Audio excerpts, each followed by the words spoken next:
This week on The Right Side, the long Conservative leadership race is finally over, with a surprise victor, Andrew Scheer. Also, reforming the social studies curriculum in Alberta, continued uncertainty in BC, and foreign campaigning and financing in the 2015 federal election. This is The Right Side, episode 18, recorded Saturday, May 27th, 2017, the Scheer Unity.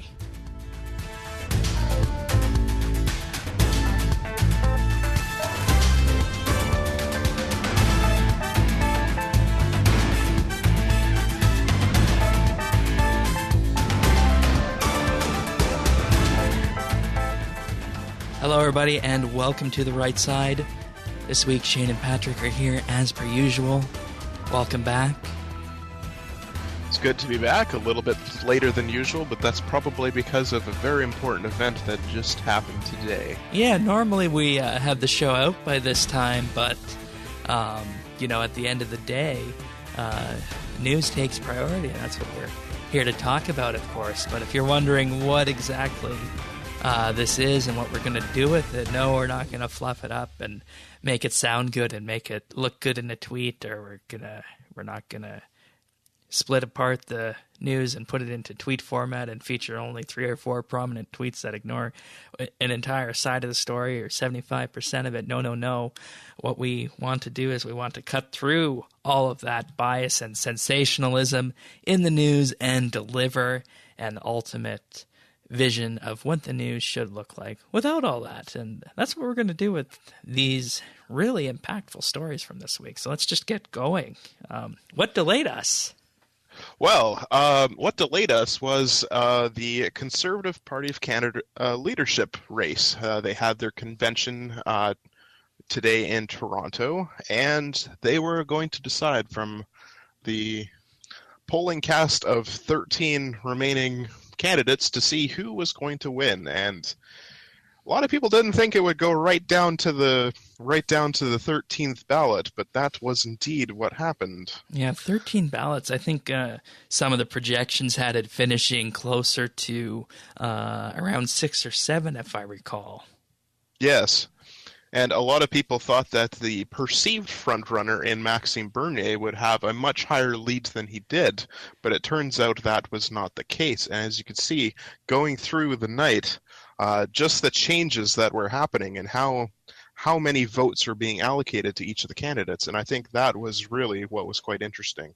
Yeah, you mentioned the lead that Maxime Bernier had when this started. Of course, Maxime Bernier, candidate from Quebec, who pretty much is a libertarian and campaigned as one as such, proposing his ideals for the party, opened up the leadership race with 28, almost 29% of the vote, but not far behind him was Andrew Scheer with 21.82%, who actually ended up running away with it at the end of the day after 13 ballots.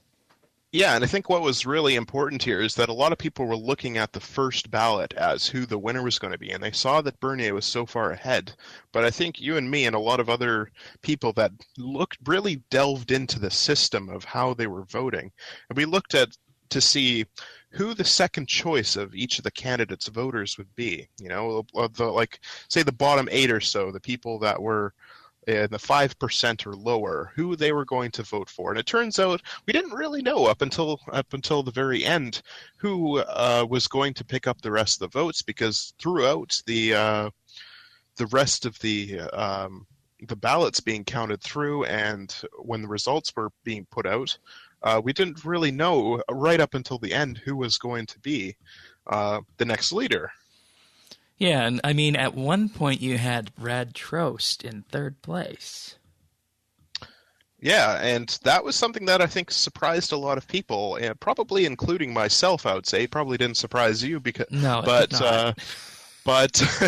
it's something that was very undeniable, is that the social conservative wing of the party, you could say, really showed out in force and surprised a heck of a lot of people in the media, like the stations that I was watching, and I was keeping an eye on the CBC feed throughout, and they were really surprised by how well that Lemieux and Trost scored. And then after I thought about it a bit more, I thought, maybe that's not so surprising after all, because the social conservatives are probably There's probably a lot of them from the older generation, but there's also a lot of younger people that have turned social conservative in the last 10 years or so. People that are part of my age cohort and yours as well, Shane. And a lot of these people would be voting for these people, like Lemieux and Trost, who would bring those values to the leadership.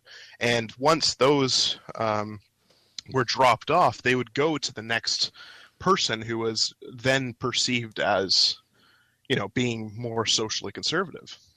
Absolutely. And, I think this is a good time to say, the word social conservative has such a negative connotation to it, not because it is, but mainly because of what the mainstream media talks about day to day. If you look at what the discussion going on Twitter between journalists and, in general, the kind of folks who inhabit Twitter was, the pile-on for 2019 on Andrew Scheer, because he is a social conservative and has those values upon him, has already begun. And, that might not be the best thing for those folks to be doing, because if you look back at the history of this party, Stephen Harper had those same kind of qualities about him, and he won a majority government and 2 minority governments. So while Scheer does have the same qualities as Harper there, it's something that the people have looked at before, and I don't think it's worth covering in that way anymore. Yeah, and he's also, I think at this point we should probably mention that Andrew Scheer did win the race with just under 51% of the vote on the final ballot over Maxime Bernier, who had just over 49%. So it was a really, really close race right up until the end. We didn't know who was going to win. But you could see Bernier's lead shrinking as the night went on. It went from, I think, close to 8% down to 6%, and then 4%. And then on the last one, it was 2% lead. And then when O'Toole's supporters were redistributed, Scheer was able to pull ahead by one of the slimmest margins I've seen in a leadership race, I think.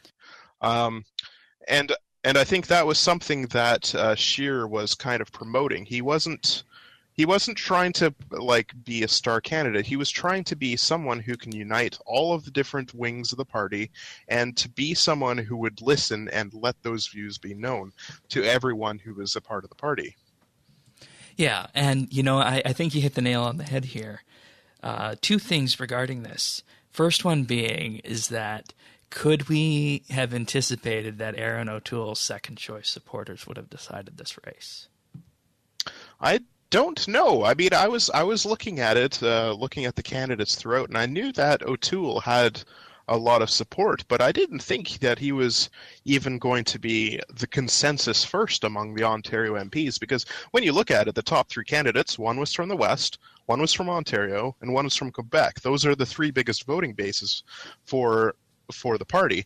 And when you look at the top 3 and you look at who O'Toole's supporters were, we covered O'Toole back when we did our conservative leadership special, and back then I don't think you or I really knew that much about him, and probably still don't know a great deal about O'Toole. But I think what we saw back then was that he didn't want to really rock the boat. He kind of wanted to be sort of middle of the road conservative who would listen to all aspects of it, and who wouldn't want to really do anything crazy.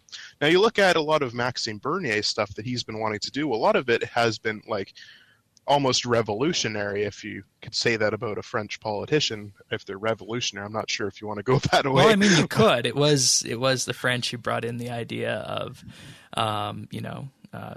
personal and individual freedom before the Americans did. So yeah, so I think that when you look at a lot of who O'Toole's supporters, what they were going to vote for, I think as soon as it came up that there was only a 2-point gap on the last vote, I was thinking to myself, I think Scheer will take this. It'll be a really slim margin, but I think he'll take it, just because Scheer he was kind of governing at the center, regardless of his own beliefs and regardless of what he wanted to do, because he wanted to bring all parts of the party together to be able to form a united opposition to Trudeau's Liberals. Yeah, And I think, and and I think, that hits the nail on the head entirely.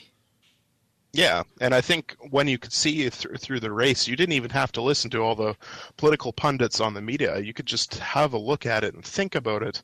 And they were all trying to say that Bernier has a huge lead, but I was thinking, where are Bernier's second choice votes going to come from? Sure, he had a huge lead, but who was going to vote for them when their ballots were dropped off? And I couldn't really look at any of the candidates and say, oh, these are all going to go for Bernier. I think it was really close right up until the end, and what we saw was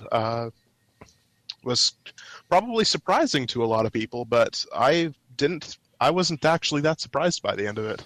No, neither was I. And I think we both kind of predicted this last summer. And, this it's very reminiscent of the way that Stephen Harper governed the Conservative Party. Mm-hmm. So, and Scheer himself even described himself as Stephen Harper with a smile. But I think doing that, even just saying that, does him a disservice, because he is his own person. He's a lot younger than Harper was when he first took office. I mean, Scheer's 38. He's been married for quite a while. He has 5 kids. He's definitely a family man. He's been in politics for basically most of his adult life. He became an MP when he was 25. So he does have a lot of experience in Ottawa.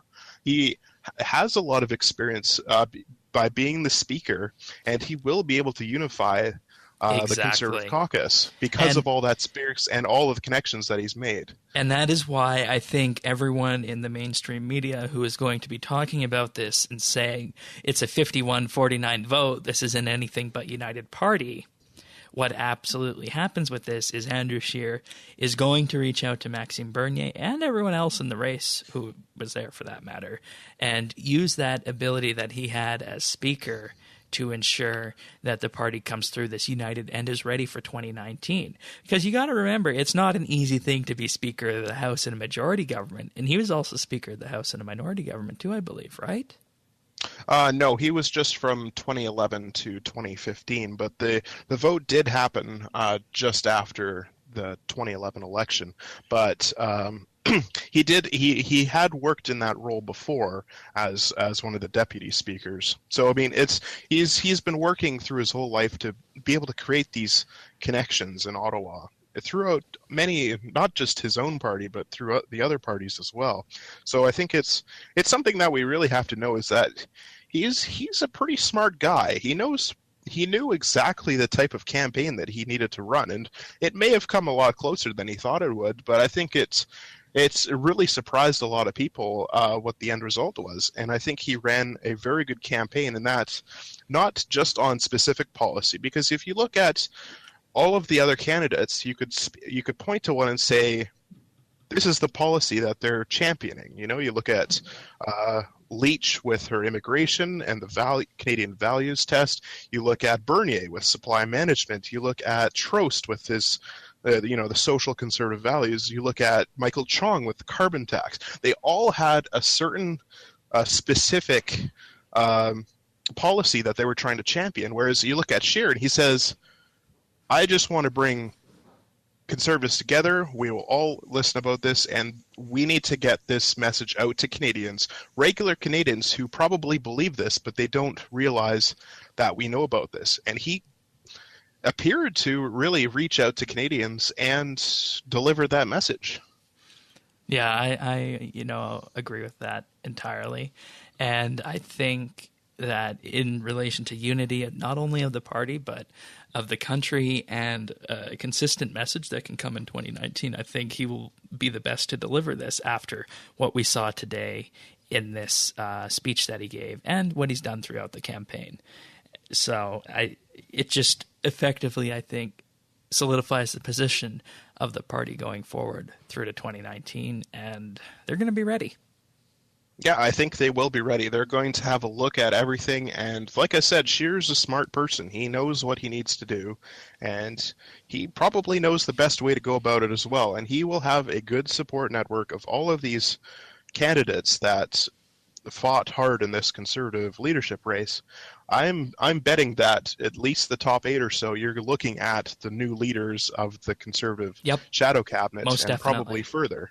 They come from all wings of the party, all types of policies, all places along the country, and I think we'll be seeing not really a revolution of sorts in the Conservative Party, but you're going to see that they're going to reach out to a lot of different people about their policies and how they feel about things, and it's going to be fascinating to watch it in the next coming weeks and months. Indeed. And if and when he is elected Prime Minister, he will be the first Prime Minister from Saskatchewan since John Diefenbaker. Mm-hmm. And I think that was what a lot of people were looking at them. He almost reminded them of Diefenbaker in the way that he was standing up and, straight backed, hands out in front, and he was, smiling and waving to his supporters. I heard a lot of the commentators thinking that he looked a lot like Diefenbaker, and Diefenbaker was one who, of course, revolutionized the Progressive Conservative Party back in the 50s. Mm-hmm. And one of the big names in Conservative history in Canada. All right. Well, that is the huge news for the week. I do have some news from Alberta right now dealing with social studies and school curriculums. So the headline from the Edmonton Journal says, "New social studies curriculum pushes social change and not history." The article further reads that the rewriting of Alberta's social studies curriculum is turning into an educational travesty.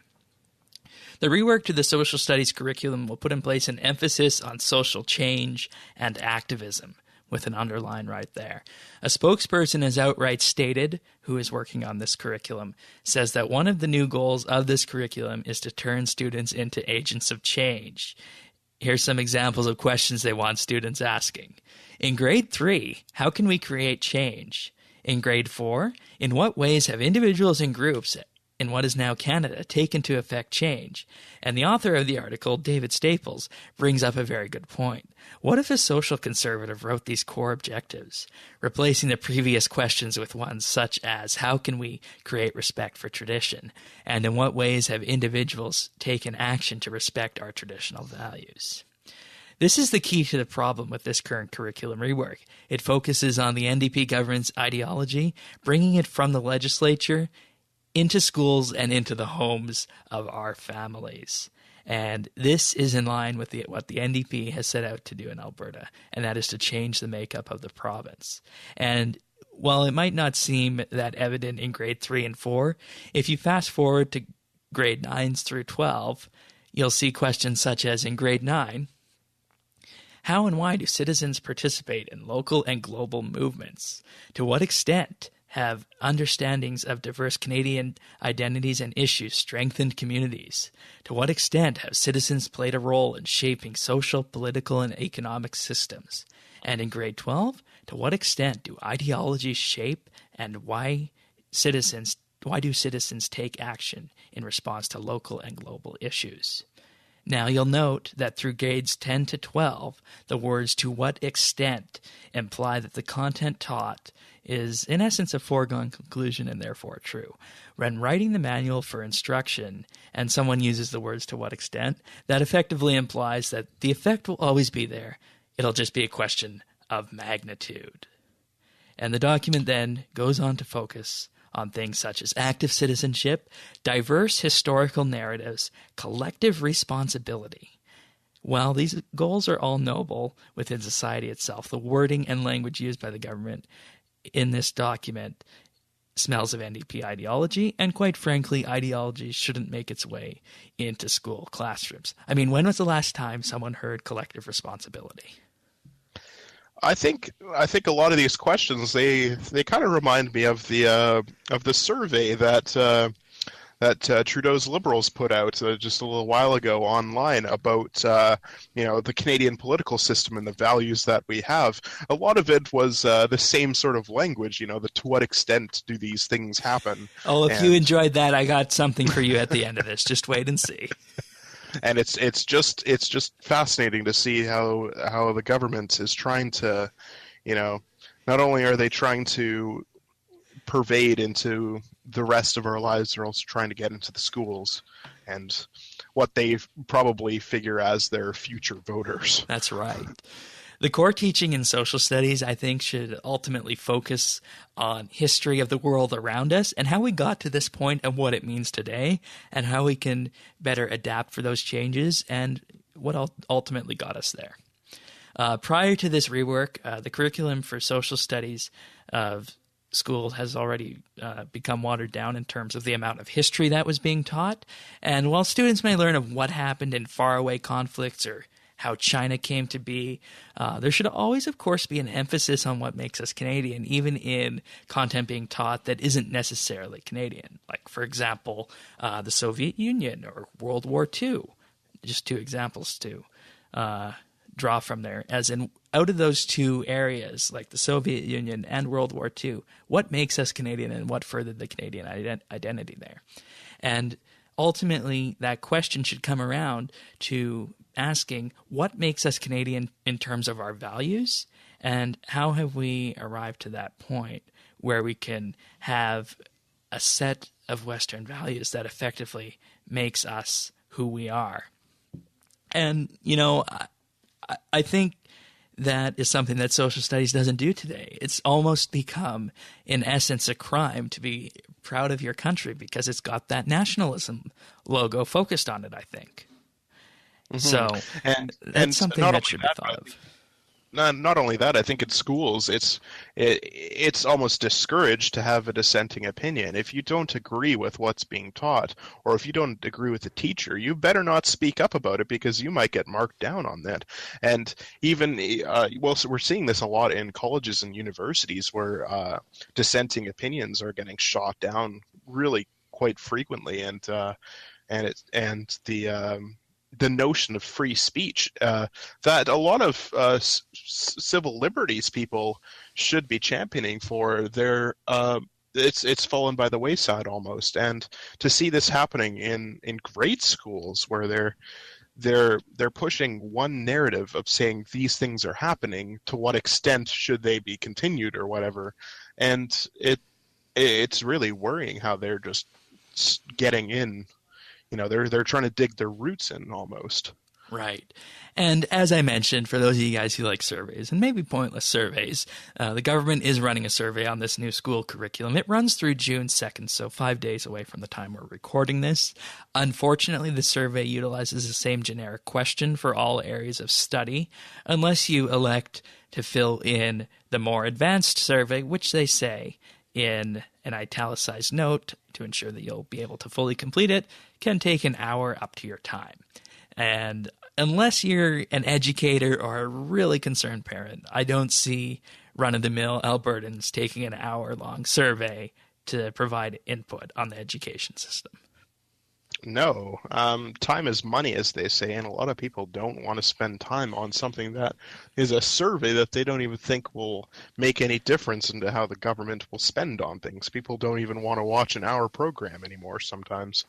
Yeah. And, this whole story and the whole discussion of school curriculum, specifically in regard to social studies, hasn't really been talked about that much in the media. And this article in the Edmonton Journal was all that really appeared this week on this matter. So given the fact that there's only 5 days to complete this survey, I think it's clear that this ideological reform of the school system isn't really on the radar of the mainstream media at this point. Which means that either they aren't aware of it and that they should be, and that they should be making other people aware of it, or it means that they're condoning it and think it's okay. Yeah. And I think in both scenarios, it's equally worrying. Yeah. I mean, this week on the Edmonton News, both CTV and Global, there was, I believe, what amounted to a 3 or 4 minute story on a dog being killed in a dog park by another dog. And this was, I believe, the second or third story on the news that night. Huh. Yeah, well, we all know it's a dog-eat-dog world, but I think that the bigger issue here is education. A lot of people think that education's a really big deal, but when it comes down to it, Is the media actually talking about education? Probably not. Nope. All right. What is the minority government in BC going to be talking about? Well, I think this is probably a minority opinion, but it's not actually a minority government just yet because the three parties have not agreed on anything just yet. So, to give us a bit of backstory, we found out on Wednesday that the final ballots were counted, and after all the absentee ballots were counted, it was found that the NDP lead in Courtney Comox grew from a mere 9 votes to 189 votes, which actually takes it out of automatic recount territories. The only way that the Liberals can try and gain a majority at this point is if they can find evidence that there has been miscounting in any of the ridings that would create a final judicial recount. But it doesn't look like that is the case. And what the media is covering this is that the Liberals have now won a minority. And we talked about this, last week and the week before, how they don't actually win minority governments. You either get minority governments as a result of support in the legislature or parliament, as it is, or you lose out on majorities. Like you don't win minorities, and as it is right now, we don't even have a minority government because the parties still are discussing and they're still going back and forth. So what this has actually led to is a hung parliament where the governing party is not immediately made clear. Like, we don't know. The Liberals have 43 seats, the NDP have 41, the Greens have 3. You bring up a very good point because it's still entirely possible that the Liberals could maybe find a Green floor crosser or a couple of NDP floor crossers who might be enticed to the power of being in a government, in a cabinet position. Because I don't think that would necessarily happen if a minority government was the end result. Yeah, and it's hard to know that if if a supposed NDP Green coalition would work either, because they would be left with just 44 over the 43 Liberals, and they would have to have a speaker, and who knows which way that would go. So it's once again the headline for BC is uncertainty, and I mean the Green Party's been in discussion with both parties. They've been negotiating back and forth, but right now we don't have any more results on that. And as we mentioned last week, Andrew Weaver's trying to get electoral reform without a referendum. He wants to get campaign finance reform, and he wants to get the Green Party to have official party status, which are probably things that a lot of all of the parties could agree on that sort, except for the one without a referendum. I think that any electoral reform should be done with a referendum. But something that might cause problems with the Liberals is that he also opposes the Site C Dam project. He also opposes an expansion of pipelines, and it also comes down to the fact that the Liberals have been in power for 16 years, and he might just feel that the voters want change. So it's really down to him with his three seats to figure out who he wants to support. And I think the picture that's missing from this also is that we're a long time away from any of this happening, because Christy Clark might not even recall Parliament until October or November, or she might even wait until next year to do that because she's already passed a budget this year, correct? I believe so. I think she did one in the spring, and it was passed. So, I mean, anything could happen. I think that they are probably going to get back to Parliament, probably in the fall. But who knows? Like, we don't know what's going to happen. I mean, you look on the other side, and John Horgan's trying to present himself as the quote, natural choice for the Greens to work with. But even their platforms aren't completely similar. You look at all of the news that's being created, and I think there's been a lot of pictures being posted on social media in the past week or so, and they have the Green vote stacked on top of the NDP vote in like a bar graph with the Liberal vote on the side, and they say a majority of people don't want the Liberals. You can't just put the Green Party vote with the NDP vote, because the Green Party supporters don't necessarily support the NDP. I mean, some of them were probably Liberal supporters that didn't like the Liberal Party and voted Green. In fact, I know quite a few that did that. So there's still a lot of turmoil, and who knows what's going to happen. I mean, at this point, anything can happen. And I think what's scary for many British Columbians is that the Green Party, who won just 330,000 votes, which of course is the less than the total population of Greater Victoria, they won just 3 seats in the legislature, and yet they could determine how government functions, what policies are put in place, and even who the premier is. And who knows how long this negotiating would last? I mean, it could go on into the summer. Who knows? I mean, it's really not good for the province. And you look at some other things that came out this week, and it was actually found that Andrew Weaver, who has been championing campaign finance reform, he mentioned that he described himself as the only person and the only party with clean hands on the issue of big money donations. And yet it was just found out this past week that he actually sought a $30,000 big money donation from a member of a Vancouver development company. And it just goes to show that Weaver, who portrays himself as kind of an outsider to the just another politician, he tries to portray himself as a university professor, and he's the educator of young people. He's just another politician. Once they get into politics, that's who they are, and that's who they become. And it shows that he's willing to speak out of both sides of his mouth on the issue. I mean, to campaign so vehemently on an issue and take the high road, and then later become a hypocrite on the issue, it's quite astounding to a lot of people. And the fact that he has 3 seats, just 3 seats, and he could define how BC politics happens, and with the apparent fluidity of his morals, we should be concerned about how the kingmaker, as he's been mentioned in the media, decides to shape BC politics.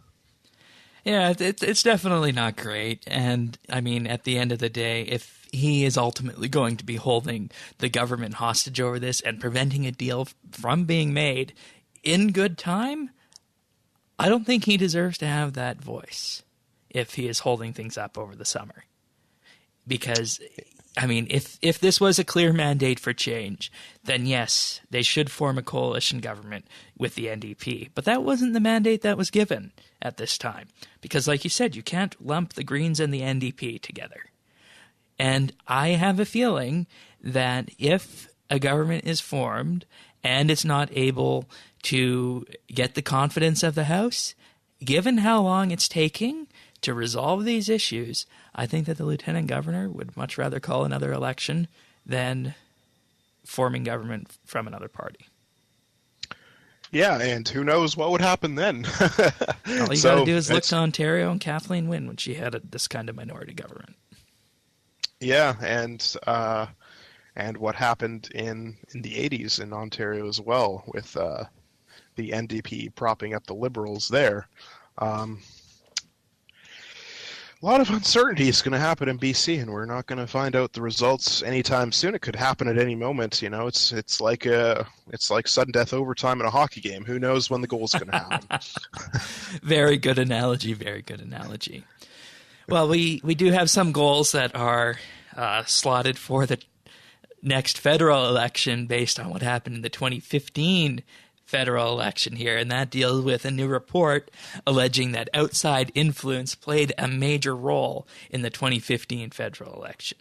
Quoting from the article, which came from the Vancouver Sun and Calgary Herald, says, foreign money funneled toward Canadian political advocacy groups affected the outcome of the federal election. A 36-page report entitled Elections Canada Complaint Regarding Foreign Influence in the Canadian 2015 Election states that third parties may have worked with each other and bypassed election spending limits. The Canada Election Act states that a third party shall not circumvent or attempt to circumvent a limit set out in any matter, included by splitting itself into 2 or more third parties for the purpose of circumventing the limit or acting in collusion with another third party so that their combined election advertising expenses exceed the limit. The report also outright says that electoral outcomes were influenced, and this isn't a surprise because in the 2015 election, the number of third parties was at 114 compared to just 55 back in the 2011 election rather. The US-based Tides Foundation donated $1.5 million to Canadian third parties in the 2015 election year. Lead Now was one of these groups that received funding from the Tides Foundation, and they had a campaign that was called Vote Together. Vote Together targeted 29 Conservative seats and ran Get Out the Vote campaigns in those areas to encourage people to vote for the candidate who was most likely to beat the Conservatives. While third parties can campaign an election here in Canada, their spending is only monitored when it comes to traditional ad buys, so print, TV, online, etc. They're otherwise free to organize, lead voting movements, and mobilize voters, even if they're using foreign money. Lead Now is funded, of course, by the Tides Foundation in the U.S., which means that U.S. money had a role in the 2015 election. Lead Now further boasted that Conservatives were defeated in 25 out of the 29 ridings that they targeted, and they did this by Lead Now using the money to fly staff members across the country, organize Facebook postings and photo ops, all while distributing flyers and putting up signs. Lead Now also commissioned 57 local polls in the 2015 election through 37 different ridings to determine who was ahead, and this data was used to urge citizens to vote strategically. Once again, all of this was happening, and it wasn't clear at the time that the Tides Foundation was actually behind this campaign effort.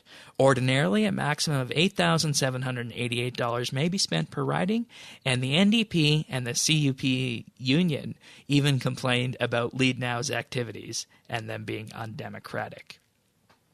Joan Crockett, who is a director of the group mentioned in the report, says that foreign money meddled in a big way in our election, and that's not right. She further added that Americans are rightly concerned about Russia hacking into U.S. government emails. Well, this appears to be much worse. Foreign money in many cases by the very wealthy people was donated and arguably changed the outcome of our Canadian election. It needs to be taken seriously and investigated.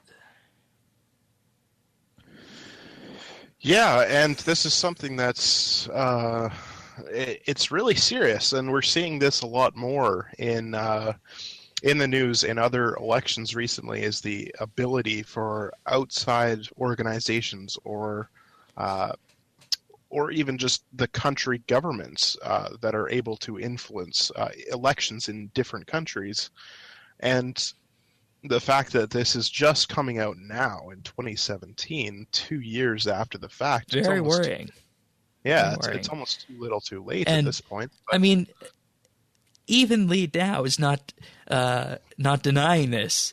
Ben Bransdell, who currently is one of the founders of Lead Now and currently works with the online progressive engagement network, said, "We ended the year with a Canadian campaign that moved the needle during the national election, contributing greatly to the ousting of the Conservative Harper government." So, I mean, even Lead Now is admitting that they did this, and you got to ask the question, where's the media coverage on this? Because you would think that if it was, maybe some foreign conservative group that wanted to ensure that Andrew Scheer wins the next election, don't you think the media would be up on that? Oh, yeah, and this whole article even talks about the Tide Foundation, but doesn't actually talk about who the Tide Foundation actually is, and you have to look it up for yourself to find out what actually the views that they espouse, and the fact that they would get so heavily involved in our election, it really makes you question how many others of these types of how many more of the 114 advocacy groups received foreign funding like this? Yeah, and I believe he is the Chief Electoral Commission officer, said that the threat to Canadian election sovereignty is real and must be eliminated by the commissioner as quickly and decisively as possible. Coate said this during an April 13th Senate Legal and Constitutional Affairs Committee meeting, said that an investigation needs to be launched following questions by Conservative Senators Linda Frum and Bob Runciman. And Senator Frum is actually planning to introduce a private member's bill updating the Canada Elections Act to prohibit third parties from accepting foreign funding for domestic political activity. And of this note regarding the money that is involved with this, Canadians can only donate $1,550 to political parties and candidates. Union and corporate donations are, of course, illegal. Those were gotten rid of in 2007. And in this Senate hearing, Commissioner Coate said that as long as foreign money is donated to a party, a third party, 6 months prior to the election writ being dropped, the amount that can be donated is endless. And that's quite scary, I think, for a lot of people to think that your vote may not count because a United States foundation group wants to donate money to third parties to try and influence the way that you vote. The fact that that can happen is really frightening. And I think that's something that the federal government and definitely other governments, definitely the one in BC, should also be looking at this, in that they should be limiting the amount of donations that these third-party groups can be getting to be able to influence the elections that are happening on a yearly basis, you know? Yeah. And I think one final thing before we go back to this, you know, people often wonder why the 2015 campaign was so long and why it was called, I believe it was called the writ was dropped in August, right? Like the second week of August, if I recall correctly. And people were wondering why that was so early. Well, obviously the Conservative government knew that this kind of money was being spent and wanted to limit its effect as much as it could. So that's why they dropped the writ so early. Mm-hmm. That's certainly probably one of the reasons why they did it. And the fact that we're just finding out about this now, like halfway through 2017, which is almost a complete 2 years despicable. after the fact, it's terrible. And and I saw this and I thought, really? They're talking about the 2015 election? That was 2 years ago. Yeah, and this is something that should have come out like a couple of weeks after the fact. It's going to keep happening, and you know you can look to various globalist movements, George Soros and whatnot, that had a huge influence in the U.S. election, and we know Justin Trudeau has had meetings with him before, and at the end of the day, they see what happened in the U.S. election with the election of Donald Trump, and they know anything can happen now at this point. So I think the 2019 race is going to be very interesting from these third parties' perspectives, and we need to clamp down on this now. Mm-hmm. I agree. All right. Well, that was a lot of news for the week, but I think you have a word of the week that sums up our feelings. Yeah, and I think that is something that a lot of people through many different policies throughout the country have to agree with, and that's unity. And unity, of course, is defined by Merriam-Webster as the quality or state of being made one, a totality of related parts, or a condition of harmony. And I think that's something that certainly conservatives all across the country are finding, is that by choosing Andrew Scheer as the consensus unity candidate in Alberta, where the Wild Rose Party and the Progressive Party, Progressive Conservative Party there, they want to unite as well. And I think they're finding that to be able to defeat Trudeau and to defeat all of these policies and interests that are coming out week after week, and to be able to make a big change in this, they're having to band together to be able to have an influence in this with all of the craziness that's going on in politics these days. It's something that they're having to do. Indeed. All right. Well, I believe that is enough for this episode of The Right Side. Hopefully, we have managed to cut through the bias in an informative way with regards to the Conservative leadership race, the Alberta Social Studies curriculum, the BC election uncertainty still remaining today, and of course this election financing debacle by third parties. So with that being said, we will see you next week for another episode of The Right Side. Thank you for sharing our time with us. And I'm certainly already looking forward to next week's episode, which you can find out at the full show notes on all of our previous episodes at rightsidenews.ca. You can also find us on Twitter and Facebook at rightsideca, as well as on iTunes at rightsidenews.ca/iTunes. Stay tuned. We'll have more news for you next week, and it's going to be a doozy, fellas, so let's hang on, and we will see you next week.